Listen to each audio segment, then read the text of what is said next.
Okay.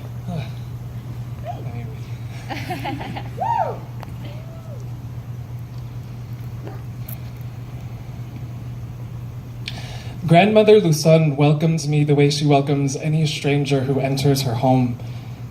With a smile that hid hesitance, with open arms that offered whatever food she had to give. See, she always knew how to give, but it took me a while to learn how to receive.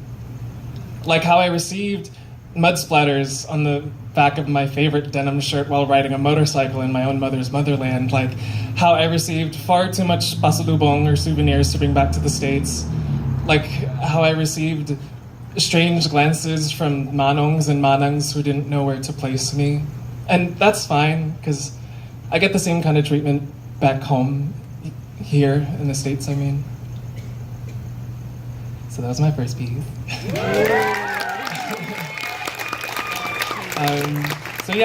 Like was previously said, I'm Jensen. I'm non-binary, and for me that means I don't fully identify as male, nor as fully identify as female. I just fully identify as Jensen. I like they, them pronouns. Sometimes I'll use she, her if I'm feeling saucy. You can use he, him if you want, you'll just be wrong, and that's fine. But yeah, the piece I just performed was actually my first piece that I wrote earlier this year for National Poetry Writing Month. And I figured it fit with the theme nicely. It's for tonight, referencing kind of like the motherland, which in my case is the Philippines mostly. And I kind of personified the island chain of Luzon as like the matriarch, because before the colonizers came, the Philippines was a matriarchal society. Yeah. So this next piece I'm going to be performing is a little bit on the heavier side. So I'm going to give y'all a content warning for, I mentioned ICE. The general concept of deportation is involved heavily, and I do reference the death of a family member. So if that makes you uncomfortable, you could walk over to Family Mart or something. I don't know. But I've been wanting to write this piece for over a decade, and I didn't have the language to write it until 2016, when I was procrastinating on writing my thesis. But even back then, I had the language to write this piece, but I didn't have the courage to perform it until this year. I've already performed it once at Sunday Jump, which is where it's kind of like my stopping grounds. They're kind of like family for me. But this piece is called the If I Get Deported Conversation.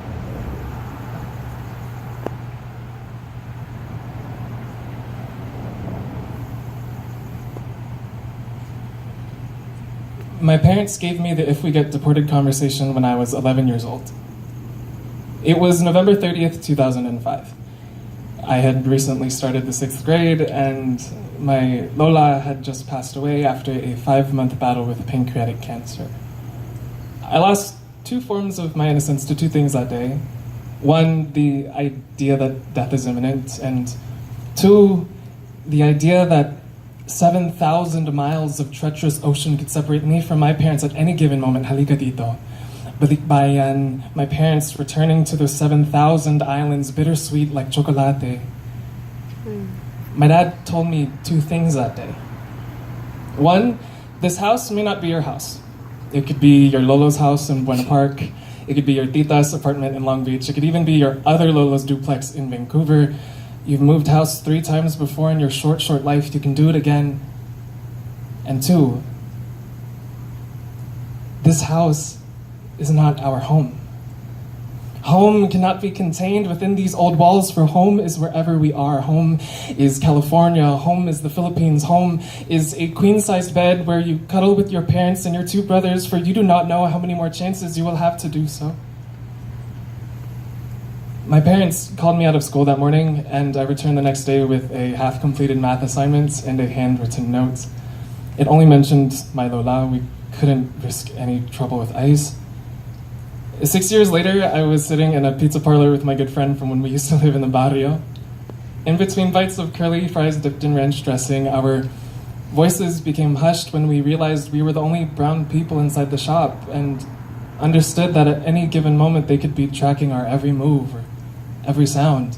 So when the laugh track on the syndicated episode of Friends playing on the TV monitor roared, we spilled our stories to each other. It was the same year that Governor Jerry Brown had signed the California Dream Act. Just a few years later, my parents received something in the mail. It was a notice that their green cards would be coming shortly. My parents didn't know that they have a friend who's a lawyer, told them they never actually left the line. The papers would be processed, and for the first time in their lives, they'd be able to make a reliable income. My mother told me this in bated breath. It's been 23 years. She told me this as I was just about to head out the door to go to work. The entire commute, I thought about my Lola. I thought about that queen-sized bed. I thought about the prospect of having to immigrate to Canada as an 11-year-old beyond my volition. Nobody should have to have the "if I get deported" conversation with their child. But if it ever happens to you, pray that your family prepares you for whatever situation may come your way. Pray that you know when to ignore and when to answer phone calls, doorbells. Pray that you learn how to respond to xenophobia, even if it doesn't seem to directly affect you or your community. And pray that you get to learn that home is not a place. Home is love. Home is a hardship, and home is triumph. And you don't need papers to understand that. Thank you.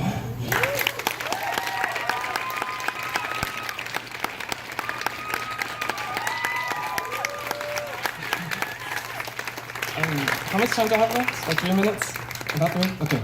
Oh my god. Okay, for this next piece, I've been experimenting with a different writing style, and I don't have it memorized, so I'm gonna have to go in my bag real quick. Oh my god, let's do this quickly. You got this, Jensen. Okay, hi again. So the reason why I call myself a creator is because I've been writing since 2013, but I really want to focus more on my music. I guess you can call me an aspiring singer-songwriter. I have the singing part down, I just haven't written anything yet.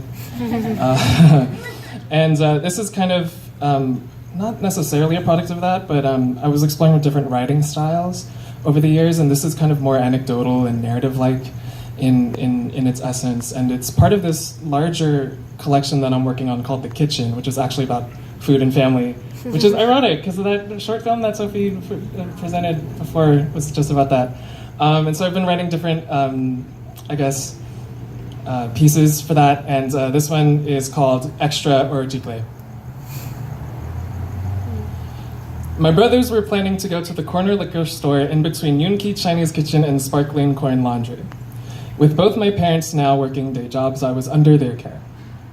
I don't recall when my brothers started getting an allowance, but they somehow had money to go to the liquor store.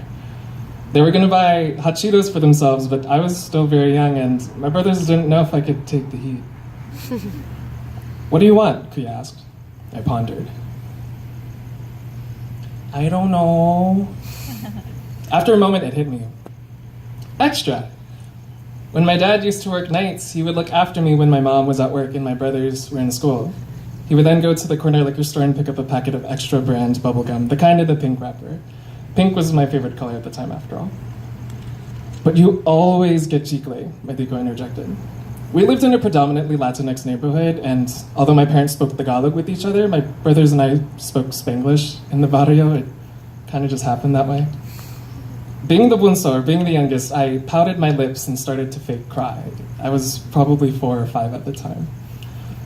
Don't you want to try hot Cheetos like a big kid? Tico replied. Let's just get regular Cheetos, Kuya reasoned. Oh my gosh, fine.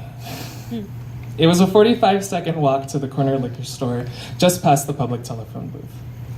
I knew this because when I was playing outside, I wasn't allowed to go past the public telephone booth. I snuck out to watch my brothers walk past the telephone booth like cool big kids do. But just before they walked past it, my kuya stuck his fingers in a little slot located at the lower right corner, and he pulled something out, something shiny. Because the booth was parallel with our apartment building, I feared my brother would see me in his periphery, so I dashed back inside the house, where I was supposed to be. A few moments later, my brothers returned with a small paper bag and pulled out a 99-cent bag of Cheetos, the regular crunchy kind, and a pack of Extra brand bubblegum. Thank you so much. I think that's my time. But yeah, if you want to follow me, Instagram, Twitter, they're both Jensen_Hari. It's also my Venmo, so if you're trying to send me some money, I'm open to it. Okay, thank you.